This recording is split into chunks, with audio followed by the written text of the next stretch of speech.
जय हिंद, जय भारत। वेनेजुला का एग्जाम्पल बड़ा क्लियर है। दरवाजे घर के अंदर से खुलते हैं और इस पूरे जो कांड हुआ है या कार्रवाई हुई है अमेरिका की, दो चीजें भारत को समझना बहुत जरूरी है। सबसे पहला, दरवाजे घर के अंदर से खुलते हैं और दूसरा, माइट इज राइट, पावर बहुत जरूरी है। मैं कुछ समय के अंदर, थोड़े से समय के अंदर आपको मैं समझाना चाहता हूं क्या हुआ। कई लोग समझ रहे हैं कि अमेरिका का पावर इतना अच्छा था कि उनकी जो मिलिट्री पावर थी, आधे घंटे के अंदर या 2.5 घंटे के अंदर पूरा ऑपरेशन हो गया। ऐसा नहीं है। हमारे कौटिल्य ने कुछ चीज़ें बताई थी, साम दाम दंड भेद का इस्तेमाल करके कार्रवाई करी जानी चाहिए, और ये mission absolute resolve, operation absolute resolve एक दिन का खेल नहीं था, तकरीबन कुछ समय का खेल था, जिसमें लास्ट के जो 1 साल थे वो काफ़ी महत्वपूर्ण थे।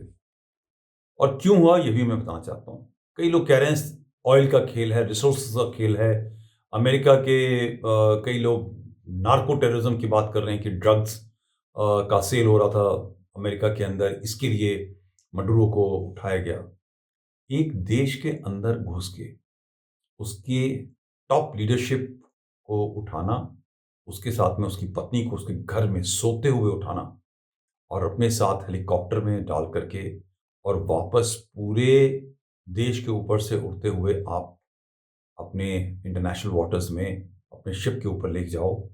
ये इतना बड़ा अच्छा किडनैपिंग ऑपरेशन मैं बोलूँगा उसको, मिलिट्री ऑपरेशन नहीं बट किडनैपिंग ऑपरेशन तभी हो सकता है जब सब कुछ अंदर खेल खेल दिया गया।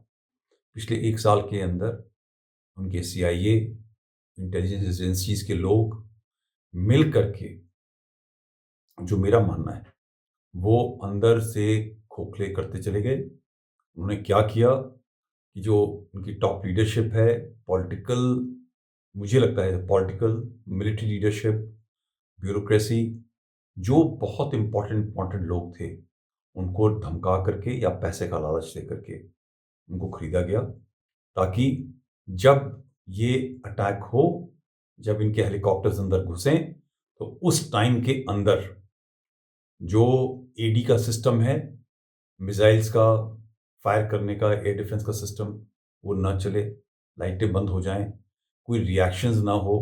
वरना आप ये समझ लीजिए कि एक प्रेसिडेंट के पास में कितनी सिक्योरिटी अंदर होगी और वहां तक आने जाने वाले तक के लिए कितनी सिक्योरिटी होगी। और ऐसा नहीं है कि उनकी जो शिप्स हैं और जो मिलिट्री फोर्स है वो आ जाए। पिछले कई महीने से वेनेजुएलन वाटर के आसपास जो अमेरिकन फोर्स थी वो डिप्लॉयड थी। फिर इनकी जो इंट एजेंसीज थी, उन्होंने पूरा सैटेलाइट, स्पेस का सिस्टम, सारे सिस्टम का इस्तेमाल करके जो भी यहाँ पर डेटा थे इंटेलिजेंस का, मूवमेंट का प्रेसिडेंट के, और कौन कौन लोग कहाँ पर होंगे, किस हिसाब से कोई सिस्टम को अगर स्विच किया जाना है तो स्विच ऑफ किया जाना है, कैसे किया जाना है, उसके ऊपर पूरी मेहनत करी उन्होंने। और तीसरा, एक जो हम लोग समझते नहीं है कितनी इसकी इंपॉर्टेंस है, वो साइबर की।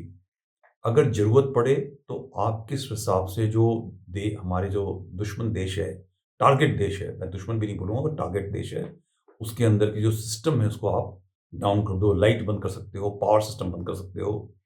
ज़रूरत पड़ी तो दुश्मन के मिलिट्री के सिस्टम के अंदर घुस करके उनके रडार सिस्टम्स को बंद कर सकते हो। उनके ये भी कर सकते हो कि उनके ATC भी काम ना करे ताकि उनके जहाज़ ना उड़ सकें। कई चीज़ें होती हैं जो साइबर डिफेंस के अंदर, साइबर अटैक के अंदर की जा सकती हैं। ये सारी तैयारियाँ एक दिन की तैयारी नहीं है, कई दिनों की तैयारी थी।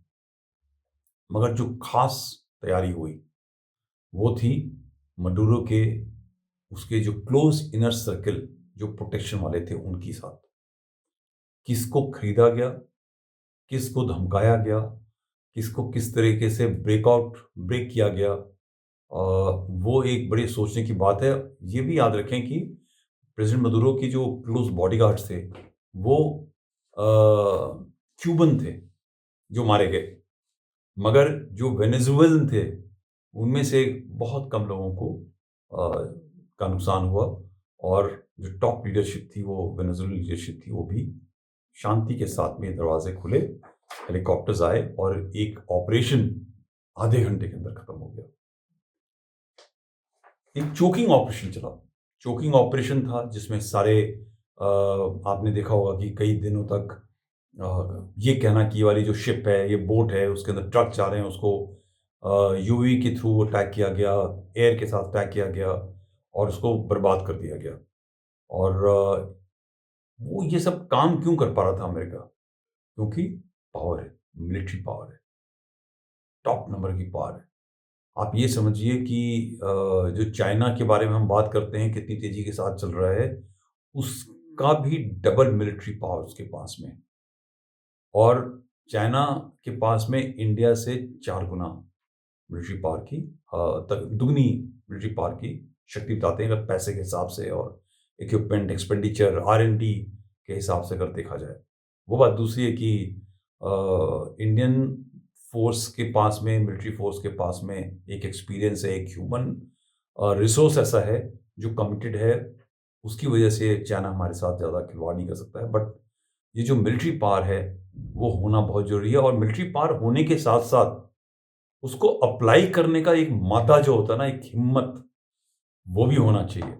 जैसे ऑपरेशन सिंदूर के दौरान इंडियन आर्म फोर्सेस ने, एयरफोर्स, आर्मी, नेवी ने मिलके जो एक रिस्पॉन्स किया पाकिस्तान के साथ में, वो एक जज्बा है, एक उसको फोर्स को, कन्वेंशनल फोर्स को इस्तेमाल करने का एक एक साइकोलॉजिकल पावर होती है, उसकी भी इस्तेमाल करना बड़ा ज़रूरी है।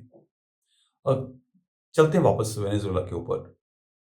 क्या जो लोग बोल रहे हैं कि ये सिर्फ ऑयल का खेल है, ट्रंप और उसके जो कुछ लोग हैं, ट्रंप तो बड़ा साफ-साफ कहता है कि ऑयल का खेल है, और उसके साथ के लोग कहते हैं कि ये नार्को टेररिज्म, ड्रग्स का चक्कर है। उससे ज़्यादा कहीं जो ये गेम है, और मैं कई बार बताता हूँ कि जब चाइना का राइज़ थोड़ा-सा ऑफेंसिव हो गया और जल्दी हो गया, तो उसे कंट्रोल करना बड़ा ज़रूरी था, both economic and military rise. क्योंकि उसने अपने आप को एक हर जगह पर थोड़ा-सा अमेरिकन हेजेमनी को, पावर को उन्होंने टेस्ट करना शुरू किया और पुश करना शुरू किया। इसलिए ये बड़ा ज़रूरी था कि अमेरिका कुछ ऐसे एक्शंस ले जिससे इकोनॉमिक के रास्ते से और मिलिट्री के रास्ते से जो एक फ्रिक्शन होता है उसका इस्तेमाल किया जाए, और कुछ ऐसा कार्रवाई करी जाए जिससे चाइना की पावर को थोड़ा-सा ठेस पहुँचे और रुके। वेनेजुएला के अंदर दुनिया की जो लार्जेस्ट रिजर्व्स हैं, ऑयल रिजर्व्स, वो वेनेजुएला के अंदर है। मगर उसको निकालना, उसको एक्सप्लॉइट करना, उसको रिफाइनरी तक लेके जाना आज की तारीख में बहुत ही लो लेवल का उसके अंदर एक्सप्लॉइटेशन है, उसका इस्तेमाल हो रहा है। वेनेजुएला के अंदर gold reserves, rare earth material और भी किस्म के रिसोर्सेज बहुत सारे हैं उसके अंदर। मगर वो सब ठीक था, है, नहीं इस्तेमाल हो रहा, मगर वो चाइना के और रशिया के बहुत क्लोज चल रहा था, और खास तौर से चाइना के साथ बहुत ही ज़्यादा क्लोज चल रहा था।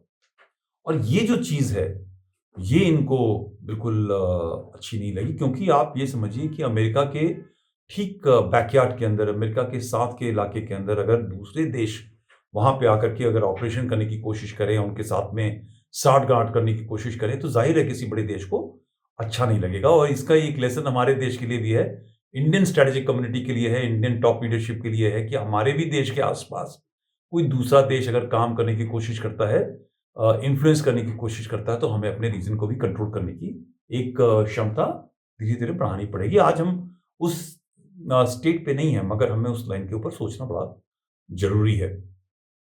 सो ये जो एक रिलेशनशिप बढ़ा था वेनेजुएला का, और आपको पता होना चाहिए कि इस अटैक से कुछ समय पहले चाइना का एक बड़ा मेजर एनवॉय, उनका एक टॉप लीडर मदुरो के साथ में मिला, और उसके साथ में क्या बातचीत हुई खैर हमको नहीं मालूम है।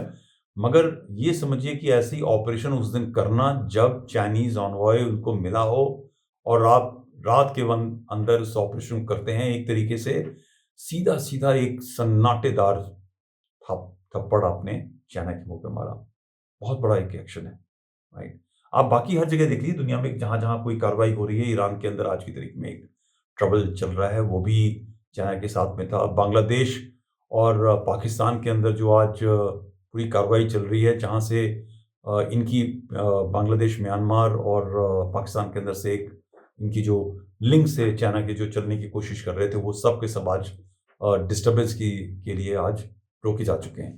तो ये जो एक जियोपॉलिटिकल सिनेरियो था, जिसमें अमेरिका वापस अपनी एक पावर, जो लोग सोचने लगे थे कि उसकी पावर कम हो रही है, वो उसको रीस्टैब्लिश करने की कोशिश कर रहा है, और बिल्कुल ओपन तरीके के साथ में उसने इनफैक्ट यूरोपियन यूनियन के जो लीडर्स हैं, नाटो के जो लीडर्स हैं, जो उसकी बात नहीं सुनना चाहते, उनको भी उन्होंने 2-3 अपना खड़ी-खोटी सुना करके एक तरफ कर दिया है। सो ये जो चीज़ें कुछ इस